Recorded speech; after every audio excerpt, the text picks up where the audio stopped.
आता आपण जाऊया तर मुंबईच्या गिरगावमध्ये खरं तर दरवर्षी गुढीपाडव्यानिमित्त शोभायात्रेचं आयोजन केलं जातं, विविध कार्यक्रमांचं आयोजन केलं जातं। याच संदर्भात अधिक अपडेट घेऊया। आमचे प्रतिनिधी सिद्धेश टाकवले सुद्धा आपल्यासोबत जोडले गेलेत। सिद्धेश, गिरगावमध्ये कशा पद्धतीने या शोभायात्रेचा उत्साह पाहायला मिळतोय? नक्कीच अंकिता, जर माझ्या मागचं हे दृश्य बघितलं तर हे अतिशय बोलकं दृश्य आहे, कारण प्रत्येक मराठी माणसाचा आजचा हा दिवस हा मनामध्ये ऊर्जा भरवणारा हा दिवस असतो। इकडे तर बघितलं तर ढोल ताशा पथकांचं वादन सुरू आहे। इकडे स्वामी समर्थांची मोठी मूर्ती या ठिकाणी आपल्याला शोभायात्रेमध्ये पाहायला मिळते। सोबतच अनेक जण पारंपरिक वेशामध्ये या मिरवणुकांमध्ये सहभागी झालेले आहेत। माझ्यासोबत एक बाल शिवाजी आहे, इथे तो खूप गोंडस दिसतोय। काय नाव आहे?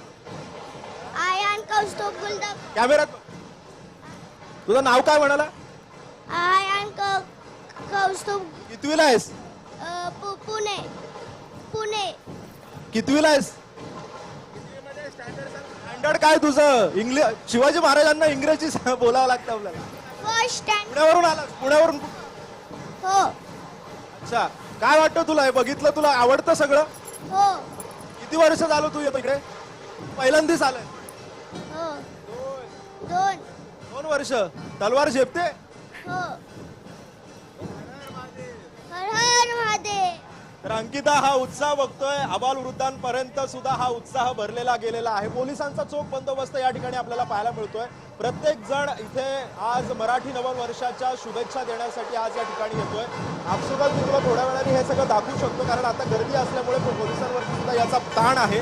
आपण बघतोय की सर्व छोट्या मोठ्या गुढ्या सुद्धा घेऊन इकडे उभारलेल्या आपल्याला पाहायला मिळतात। अतिशय एक जल्लोषाचं वातावरण या ठिकाणी आपल्याला पाहायला मिळत आहे। आज ढोल ताशा पथकांच्या या सगळ्या छबी टिपण्यासाठी आणि ही मिरवणुकीची दृश्य टिपण्यासाठी प्रत्येक जण आपल्या कॅमेरा हे गर्दी टिपण्यासाठी आपल्याला पाहायला मिळतात। आणि सोबतच जर आपण इकडे बघितलं असेल तर ही लाईन लागलेली आहे रथांची। इकडे छत्रपती शिवाजी महाराज असतील, त्यानंतर नरसिंहाचा जो काही देखावा आहे तो सुद्धा या ठिकाणी उभारण्यात आलेला आहे। आणि यासोबतच अनेक जण इथे कॉलेजचे विद्यार्थी असतील, शाळेतले विद्यार्थी असतील, ज्येष्ठ नागरिक असतील, हे सर्वजण या मिरवणुकांचा अनुभव घेण्यासाठी आणि रंग पाहण्यासाठी या मिरवणुकांचे या शोभायात्रेमध्ये आल्याचं आपल्याला पाहायला मिळतं। सिद्धेश, एक महत्त्वाचा मुद्दा म्हणजे या शोभायात्रेची रूपरेषा नेमकी कशी असेल आणि त्याचबरोबर प्रशासनावरती किती मोठा हा ताण आहे, कारण कलाकार मंडळी असतील, नेते मंडळी या शोभायात्रेमध्ये सहभागी होत असतात। अंकिता, खऱ्या अर्थानं आत्ताच थोड्या वेळापूर्वी या मिरवणुकांना सुरुवात झालेली आहे। या मिरवणुका आता हळूहळू पुढे सरकत आहेत आणि त्यानंतर या सगळ्या मिरवणुका पुढे गेल्यानंतर जवळपास सकाळी 10 वाजता इथे मधल्या चौकामध्ये एक गुढी उभारली जाईल।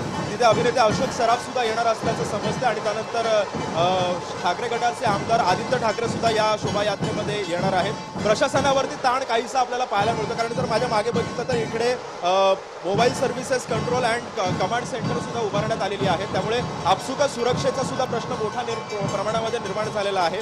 पोलिसांचा चोख बंदोबस्त आहे, पोलिसांवरती सुद्धा याचं प्रेशर असणार आहे, कारण मोठमोठे सेलिब्रिटीज या मिरवणुकांमध्ये सहभागी होतात आणि त्यासोबतच अनेक जण छोटे मोठे कलाकार सुद्धा या मिरवणुकांमध्ये येतात। त्यामुळे आपसुकच पोलिसांवरती सुद्धा याचा सर्वात मोठा ताण आहे। निश्चित सिद्धेश, या शोभायात्रे संदर्भातले अपडेट आम्ही घेत राहू। तुर्तास धन्यवाद आपण दिलेल्या सविस्तर माहितीसाठी।